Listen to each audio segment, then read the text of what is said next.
अस्सलाम वालेकुम साथियों, मैं नसरुल्लाह गडानी। कोई हिकिड़ो गरीब शख्स शहर मां पुछा कंदे कंदे हाणे रस्ते ते मूंखे मिलियो आहे। क़ुरान पाक बि खयल अथसि। को मैटरनि धक हया आहिनि या मैटरनि सां को मसइलो अथसि।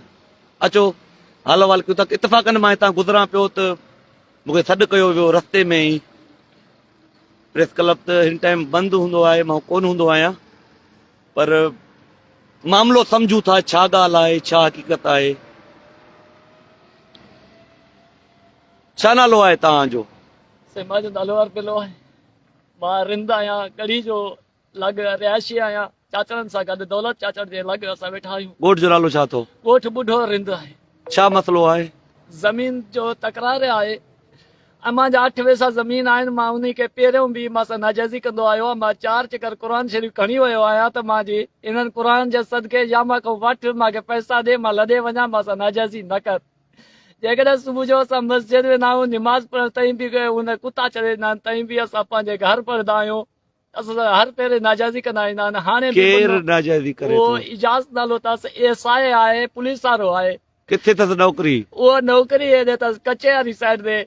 इजाज़ नालो अथसि? इजाज़ नालो। हाणे छा थियो आहे जो तूं क़ुर पाक राति जे टाइम तूं खणी निकितो आहे? असां 9 बजे विड़िया आहिनि। मां साहिब मांजी मरोड़े कने हिते गुलाम फरीद नालो अथसि, फौजी आहे, उहो रिटायर थियो आहे। ॿियो राहिब नालो अथसि, उहो रिटायर फौजी आहे। मां भगल त न आहे, भगल त कोन अथसि मां। सर मुंहिंजी ॿार टुटल आहे सर। हे ॿार मुंहिंजी ॾिसी सघो था सर। पोइ गढ़ी खां हेॾे मीरपुर आए, जरवार थाणे ते छो न वएं अबा? कोई मुंहिंजी दाव फरियाद नथो ॿुधे। मां एनी टाइम क़ुर शरीफ़ साण करे पैदल पंधु हिते मां आयो आहियां ऐं मुंहिंजे क़ुर जे सदके मुंहिंजी मदद कई वञे। काथों पंधु आयो आहे? गढ़ी खां वॾो ॻोठ मां पैदल पंधु आयो आहियां। कोई मूंखे सवारी न आहे मिली आहे। मां उहा 8 वेसा ज़मीन ॻोठ जी ज़मीन आहे, खाते जी ज़मीन आहे? खाते जी ज़मीन आहे। मां वटि कागज़ आहिनि पंहिंजा। न छा उहो कब्ज़ो करण वग़ैरह त कोन थो घुरे? कब्ज़ो करण थो चाहियो, इनखे कयादार भॼायूं। ॾाढो आहे। मूंखे कल को जानी नुक़सान पुॼाए त मां जा नंढड़ा बच्चा, मां मज़ूरी करण वारो इंसान आहियां। तगारी खणी मां बचड़ा पालां थो।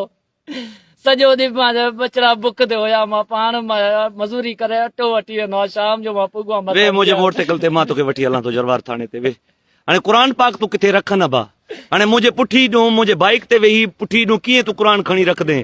क़ुर मस्जिद में तूं रखी आहे, मां तोसां गॾु जरवार थाणे ते हलां थो। अदा का मोटरसाइकिल वग़ैरह अथी? कुछ कोन्हे सर, मैं पैदल पंधु कोई शइ न। चलो हलो, तो मेडिकल लेटर वठो। तव्हांखे मेडिकल लेटर वठी ॾियां थो, तव्हांजो फ़रियाद कराए ॾियां थो। बाक़ी पुलिस वञी इंक्वायरी करे। हाणे क़ुर पाक बि तव्हां खणी आया आहियो। जेकॾहिं वाकई तव्हां सां ज़्यादती आहे त यकीनन पुलिस उन्हनि खे माफ़ न कंदी। बाक़ी पुलिस इंक्वायरी अबा ज़रूरु कंदी। मां पुलिस खे इहो गुज़ारिश कयां थो, जरवार पुलिस खे, SHO अब्दुल वहीद भुट्टो आहे या केर बि आहे, त मां तव्हांखे हाणे पंहिंजे बाइक ते खणी उते जरवार, मां ओपनली लाइव में चवां थो, त मां तोखे वठी हलां थो।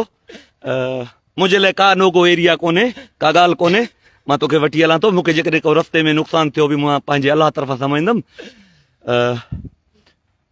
ठीकु आहे, मां तोखे जरवार थाणे ते वठी हलां थो। महिरबानी अदा। साथियो, इहे हाल अहिवाल तव्हांजे साम्हूं आहिनि। टाइम घणो थियो आहे? 9 बजे। मां 9 बजे 11 थिया आहिनि। मां हिन खे जरवार थाणे ते पहुचाए अचां थो। मेडिकल लेटर बि वठी ॾियांसि थो, फ़रियाद बि कराए ॾियांसि थो। पुलिस खे गुज़ारिश आहे जो इंक्वायरी करे, जेकॾहिं हिन सां ज़्यादती थी आहे त बराए महिरबानी, जेकॾहिं हिन सां विड़िया आहिनि त उन्हनि खे पटो विझे। हर सूरत में उन्हनि खे पटो विझणो आहे पुलिस खे, जेकॾहिं हिन सां ज़्यादती थी आहे। हाणे राति जो 11 आहे, सॼी राति पंहिंजी आहे, सॼी सिंध पंहिंजी आहे। थोरो परे आहे त का ॻाल्हि कोन्हे, भला कंहिंजी ख़िदमत कंदे कुझु थिए थो थियणु ॾियो। थी सघे तव्हां सभिनी दोस्त जेके आहियो इन लाइव खे वधि खां वधि शेयर कयो, त जीअं SSP घोटकी मोहम्मद अनवर खेतरान साहब खे ख़बर पवे जो माण्हू क़ुर पाक खणी थाणनि ते न वेंदा आहिनि, SP वटि न ईंदा आहिनि, वीचारा मूंखे ॻोल्हींदा वधा आहिनि। माना होॾे इंसाफ़ जी का उमेद न आहे। मां त गुनाहगार माण्हू, कंहिंखे कहिड़ो इंसाफ़ मां वठी ॾियारे सघां थो जॾहिं सभु करप्ट वेठा हुजनि? मां कहिड़ो इंसाफ़ वठी ॾियारे सघां थो? पर हुनजो आवाज़ ज़रूरु बणिजी सघां थो। तव्हांखे बि गुज़ारिश आहे जो तव्हां हिन जो आवाज़ बणिजो ऐं हीअ लाइव वीडियो वधि खां वधि शेयर करो। ऐं मां ओपनली चवां थो, मां जस्ट हाणे मीरपुर खां ॿाहिरि बीठो आहियां, निकिरी मां जरवार वञा थो पियो। इनखे उते मां थाणे ते पहुचायां थो। तव्हां साथ ॾियो, मां ॿियो अकेलो माण्हू मां छा थो करे सघां, मुंहिंजी कहिड़ी हैसियत आहे भला। तव्हां साथ ॾींदो मुमकिन आहे इंसां इंसाफ़ ते। ASI ॿुधाए पियो, रिटायर फौजी ॿुधाए पियो त उन्हनि खे जेकॾहिं उन्हनि ज्यादती कई आहे त उन्हनि खे पट्टो ज़रूरु, कानून जो पट्टो ज़रूरु विझणु घुरिजे। अलाह ताला सभिनी खे ख़ुशि रखे। मूंखे पंहिंजे दुआउनि में यादि रखिजो। वॾी महिरबानी।